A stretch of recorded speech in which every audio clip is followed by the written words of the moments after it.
नहमदुहु व नुसल्ली व नुसल्लिमु अला रसूलिहिल करीम अम्मा बाद फ़अऊज़ु बिल्लाहि मिनश शैतानिर रजीम बिस्मिल्लाहिर रहमानिर रहीम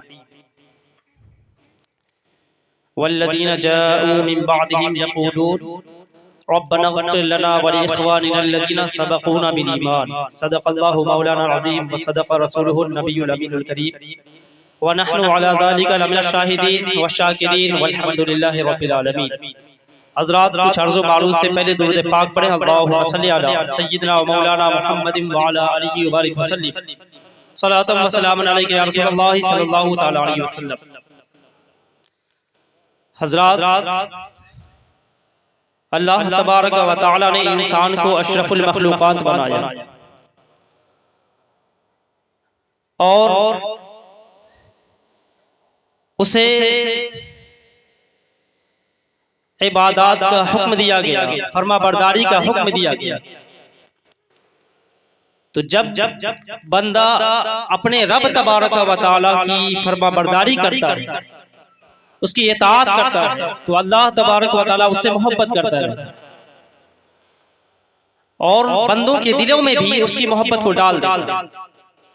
लेकिन जब बंदा नाफरमानी करता है तो अल्लाह तबारक व तआला उससे नफरत करने लगता है और बंदे भी उससे नफरत करने लगते हैं, फरिश्ते भी उस पर लानत भेजते हैं।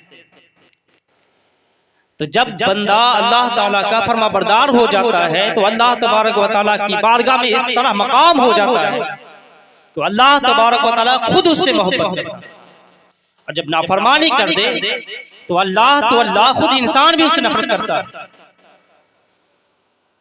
इंसान को जब से बनाया गया है उसके हालात ने कई दफा करवटें बदली, कई दफा उस पर उरूज ज़वाल आता रहा, कई दफा ये अपने रब तबारक व तआला की नाफरमानी करता रहा, कई दफा ये अपने नामूस और मर्तबे के खिलाफ काम करने पर इतराता रहा। और जब भी रब तबारक व तआला से ताल्लुक तोड़ा तो कुफ्र और ज़लालत के हमें गड्ढे में गिरा। तो उस बंदे को राह रास्त पर लाने के लिए, सिरात मुस्तकीम पर गामजन करने के लिए अल्लाह तबारक व तआला ने अंबिया और रसूल को मबूस फरमाया।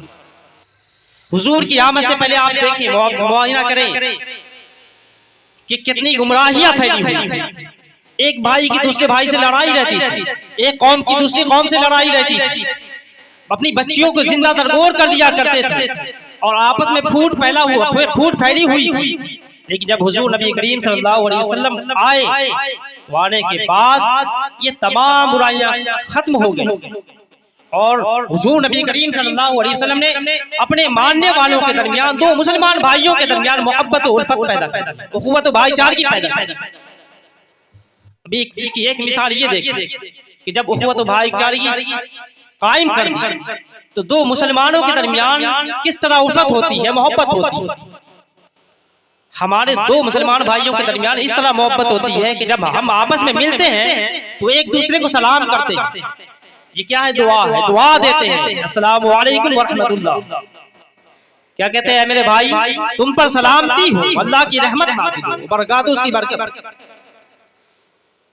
और ये यहीं तक महदूद नहीं है, जिंदा भाई से मिलते हैं तभी नहीं कहते, बल्कि हम कब्रिस्तान जाते हैं तो अपने मुर्दे भाई जो मरहूमीन हैं उनकी बारगाह में जाते हैं और कहते हैं अस्सलामु अलैकुम या अहलल कुबूर, ऐ मेरे वो भाइयों जो इस कब्र में लेटे हुए हो, तुम पर सलामती हो।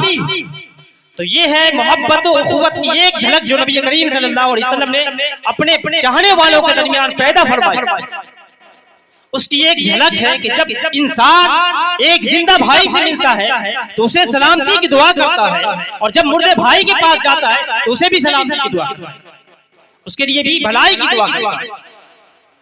लेकिन कितने सख्त दिल है वो लोग जो अपने आका और मौला की तालीम को भूल चुके हैं और इस तरह के दुआएं खैर करने के लिए जब हम महफिल सजाते हैं, इसाले सवाब की महफिल समाते हैं तो उसे तो बिदअत बल्कि हराम तक कह जाते हैं। आइए देखिए कि कुरान ने क्या किया। कुरान ने तो कहा है कि जो मोमिन है अपने मोमिन भाई के लिए दुआएं खैर करता है। फरमाया वल्लज़ीना जाऊ मिन बअदिहिम यक़ूलून रब्बना इग़फिर लना व लिइख़वानिना अल्लज़ीना सबक़ूना बिल ईमान। फरमाया उनके बाद आने वाले लोग अपने रब तबारक व तआला की बारगाह में अर्ज करते हैं रब्बना ग़फिर लना, ऐ हमारे रब हमारी बख्शिश फरमा, वली इख़वानिना अल्लज़ीना सबक़ूना बिल ईमान, और हमारे उन भाइयों की भी बख्शिश फरमा जो हमसे पहले सलाम दिए ईमान के साथ चले। तो रब तो कहता है कि जो मोमिन है अपने मोमिन भाई की दुआ खैर करता है।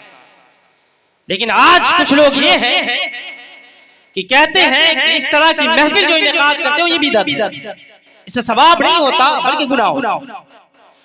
तो रब ने फरमा दिया कि जो मोमिन है मोमिन भाइयों के लिए दुआए खैर करता है, तो अब ये दुआए खैर चाहे ये जिंदा के लिए किया जाए या मरने वाले भाइयों के लिए किया जाए, मरहूमीन के लिए किया जाए, यकीनन ये मरने वाले के हक में बख्शिश का सामान बन जाए, तरक्की के दर्जात का जरिया हो जाए।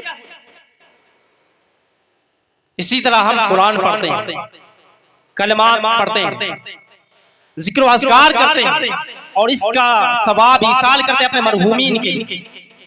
तो ये भी एक जो है ये तरक्की का जरिया है, मरहूमीन के लिए दर्जात की तरक्की का जरिया है, ये जो मरहूमीन की बख्शिश का जरिया है कि जब हम कुरान पढ़ते हैं उसका ईसाल सवाब करते हैं, हम खाना तकसीम करते हैं उसका सवाब अपने मरहूमीन को तकसीम करते हैं, ये यकीनन मरहूमीन के हक में फायदामंद है। इसलिए हमें चाहिए कि अपने मरहूमीन के नाम से ईसाल सवाब करते रहें, क्योंकि जब इंसान जिंदा रहता है तो वो आमाल के जरिए से अपने नेकियों का इजाफा करता रहता है, नेक अमल के जरिए से, और जब वो मर जाता है तो फिर उसके नामाए आमाल में कोई नेकी का इंदराज नहीं होता सिवाय 3 नेकियों के, जिनके बारे में हदीस शरीफ में है। तो जब इंसान जिंदा रहता है तो नेक अमल करता है तो वो नेकी लिखी जाती है, और जब इंसान मर जाता है तो फिर उसे कोई मौका नहीं मिलता कि नेकी करे और उसके नामाए आमाल में सवाब का इंदराज है। इसलिए अब जो बचा जब इंसान दुनिया से चला गया तो अब हम पर यह जरूरी होता है कि अपने मरहूमीन भाइयों के लिए, अपने मरहूमीन वालिदैन के लिए दुआए खैर करते रहे, क्योंकि सवाब का जो है सवाब ईसाल करते रहे, क्योंकि जो मरहूमीन होते हैं वो ईसाल सवाब की राह इस तरह तकते रहते हैं। सरकार ने फरमाया जिस तरह तुम अपने मुसाफिर का रास्ता तकते रहते हो, जिस तरह तुम अपने मुसाफिर का रास्ता तकते रहते हो कि कब आएगा कब आएगा कब आएगा, इस तरह मरहूमीन अपने ईसाल सवाब के लिए कि मेरे कोई रिश्तेदार ऐसा हो जो मेरे लिए ईसाल सवाब कर दे, इस तरह रास्ता तकते रहते हैं जिस तरह हम आप मुसाफिर के लिए रास्ता तकते रहते हैं। इसलिए हमें चाहिए कि अपने मरहूमीन के लिए ईसाल सवाब। अब ये देखें कि जब हम ईसाल सवाब करते हैं तो वो मरहूमीन को पहुंचता है या नहीं पहुंचता, उसका फायदा होता है या नहीं होता। ये देखिए हदीस शरीफ में आया है, सरकार दो आलम सल्लल्लाहु अलैहि वसल्लम ने इरशाद फरमाया इदा मातल इंसानु इनक़ता अनहु अमलुहु इल्ला मिन सलासिल। सरकार दो आलम सल्लल्लाहु अलैहि वसल्लम ने इरशाद फरमाया कि जब इंसान मर जाता है तो उसके सारे अमाल मुनक़ती हो जाते हैं, इल्ला मिन सलासिल, सिवाय 3 अमाल के। वो 3 अमाल कौन है? फरमाया इल्ला मिन सदक़तिन जारिया, वो सदक़ाए जारिया है, औ इल्मिन युंतफ़अ बिही, वो इल्म जिससे फायदा हासिल किया जाए, औ वलदिन सालिहिन यदऊ लहू, वो नेक लड़का जो उसके लिए यानी वालिदैन के लिए दुआए खैर करे। तो सरकार दो आलम सल्लल्लाहु अलैहि वसल्लम ने फरमाया कि ऐ लोगों, जब इंसान मर जाता है तो उसके सारे अमाल मुनक़ते हो जाते हैं, उसके जो नेकियों के दफ्तर है उस दफ्तर में नेकियों का इजाफा नहीं होता जब वो मर जाता है, सिवाय 3 अमाल के। जब वो 3 अमाल दुनिया में किए रहते हैं तो उसके जरिए से उसकी नेकियों में इजाफा होता रहता है। वो 3 अमाल कौन है? फरमाया इल्ला मिन सदक़तिन जारिया। तो सबसे पहले फरमाया वो सदक़ाए जारिया जो मरने के बाद काम आता है, वो सदक़ाए जारिया। दूसरा फरमाया औ इल्मी युंतफ़अ बिही, औ यहाँ वाव के माने में और के माने में, औ इल्मी युंतफ़अ बिही, और वो इल्म जिससे फायदा हासिल किया जाए, औ वलदिन सालिहिन यदऊ लहू, वो नेक लड़का जो अपने वालिदैन के लिए दुआए खैर करता रहे। तो पता क्या चला कि जब इंसान कोई मर जाता है और नेक अमल करके जाता है, सदक़ाए जारिया, मसलन कोई मस्जिद बनवा दिया और उसके जाने के बाद वो मस्जिद बरकरार रही, मखलूक खुदा बल्कि बंदा जो है उसमें नमाज पढ़ता रहा, तो ये नेकी जो इसके नाम आमाल लिखी जाए। इसी तरह जब हम कोई काम करते हैं, सदका करते हैं उसके और उस सदक़े का सवाब मरहूमीन को पहुंचाते हैं तो वो जरूर इसे पहुंचता है। और दूसरा कहा वो इल्म जिससे फायदा हासिल किया जाए। मसलन आप किसी को कोई हुनर सिखा दिया, इल्म सिखा दिया जिससे वो फायदा हासिल कर रहा है, तो जब वो फायदा हासिल कर रहा है और आप इंतकाल कर चुके हैं तो उस वक्त तक आपको नामा आमाल में नेकियों का इजाफा होता रहेगा जब तक कि उससे वो शख्स फायदा हासिल करता है।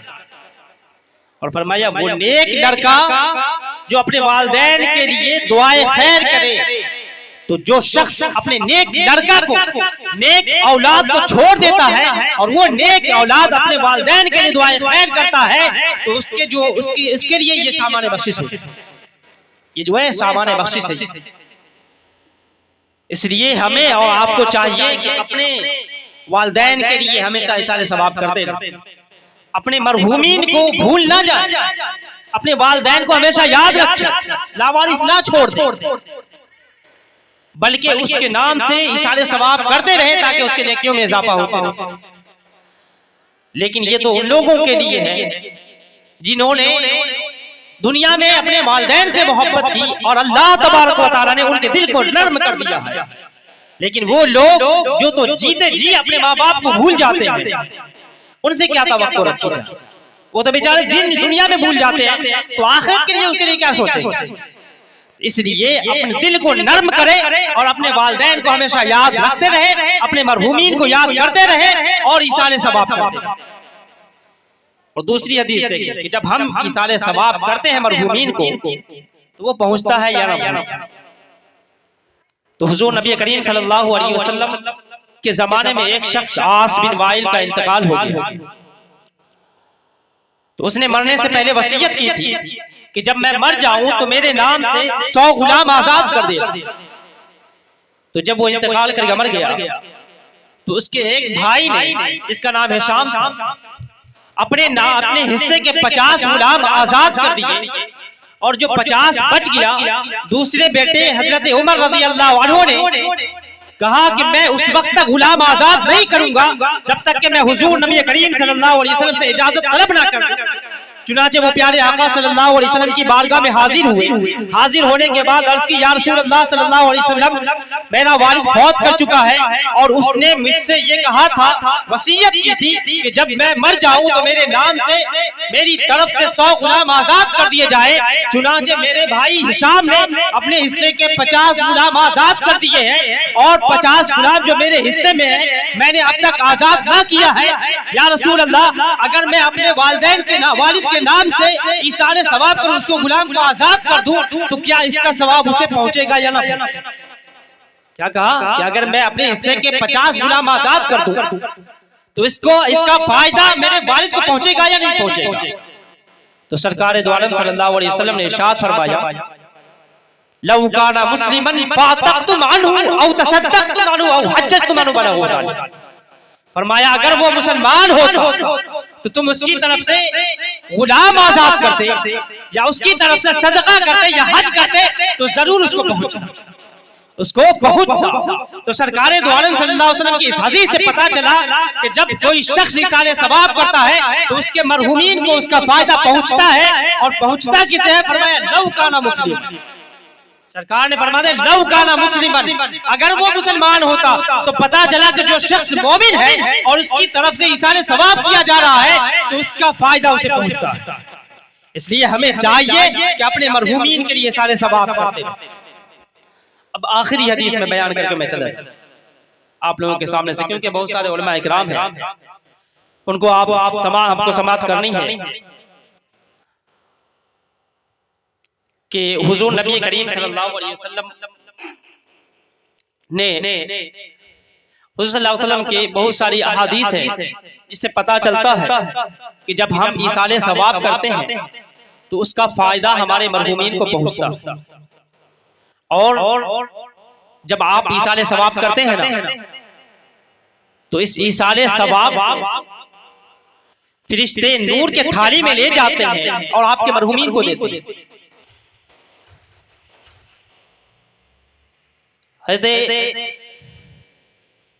अल्लामा जलालुद्दीन सुयूती रहमतुल्लाह अलैह नक़ल फरमाते हैं कि एक शख्स ने ख्वाब में देखा कि एक कब्रिस्तान से लोग उठ रहे हैं, निकल रहे हैं, और फरिश्ते उसे थाली, नूर की थाली दी। तो उन्होंने कहा क्या कयामत कायम हो गई, क्या कयामत आ गई?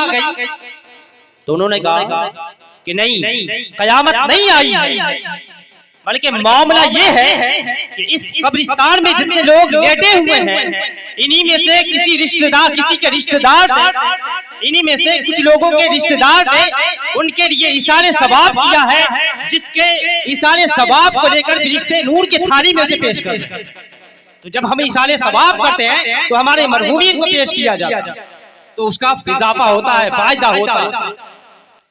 अब देखें कि जब हम इशारे सवाब करते हैं तो पहुंचता है, और एक हदीस है, बुखारी शरीफ की हदीस, हुजूर नबी करीम सल्लल्लाहु अलैहि वसल्लम का गुजर दो कब्रों से हुआ। ये बहुत मशहूर है, आप लोग बारहा सुनते होंगे कि दो कब्रों से हुआ। तो आपने देखा कि दोनों कब्रों पर अजाब हो रहा है, और आपने ये भी बता दिया कि किस वजह से अजाब हो रहा है, दोनों के बारे में बता। उसके बाद हुजूर नबी करीम सल्लल्लाहु अलैहि वसल्लम ने एक सब शाख टहनी दी, हरा जो हरी टहनी दी, और लेने के बाद फशक्कहा बिनिस्फैन, उसे दो टुकड़े किए, तुम्मा गरज़ फी कुल्ली कब्रिन वाहिदा, फिर इन दोनों में से हर कब्र पर एक एक गार। तो सहाबा इकराम ने अर्ज़ किया, या रसूल अल्लाह लिमा सनाता, या रसूल अल्लाह आपने ऐसा क्यों? तो हुजूर नबी करीम सल्लल्लाहु अलैहि वसल्लम ने इरशाद फरमाया, इसलिए किया कि जब तक ये शाखें टहनियां सूखेगी नहीं, खुश्क नहीं होगी, इसके अजाब में तखफीफ होती रहेगी। तो आपको पता चला, क्या पता चला कि जब ये टहनी जो है सूखती नहीं है तो उसके अजाब कम होती रहती है, अजाब कम होता रहता है। ये क्यों हो? इसकी वजह क्या? क्यों अजाब कम हो रहा है? इसकी वजह क्या? इसकी वजह ये है कि कुरान मजीद में रब तबारक व तआला फरमाता है, सब्बह लिल्लाहि मा फिस समावाति वल अर्द, जमीन और आसमान में जितनी भी चीजें हैं अल्लाह की तस्बीह पढ़ती। तो जब दरख्त की एक टहनी अल्लाह की तस्बीह पढ़े तो उसके अजाब में तखफीफ हो जाए। तो जब एक मोमिन शख्स अपने रब तबारक व तआला का कलाम पढ़े, रब तबारक व तआला का जिक्र करे और उसका इशारे सवाब अपने मरहूमीन को पहुंचाए, तो क्यों नहीं पहुंच सकता? यकीनन ये पहुंचता है, और हमारे मरहूमीन के लिए नफा बख्श है। इसलिए हमें चाहिए कि अपने मरहूमीन के लिए इशारे सवाब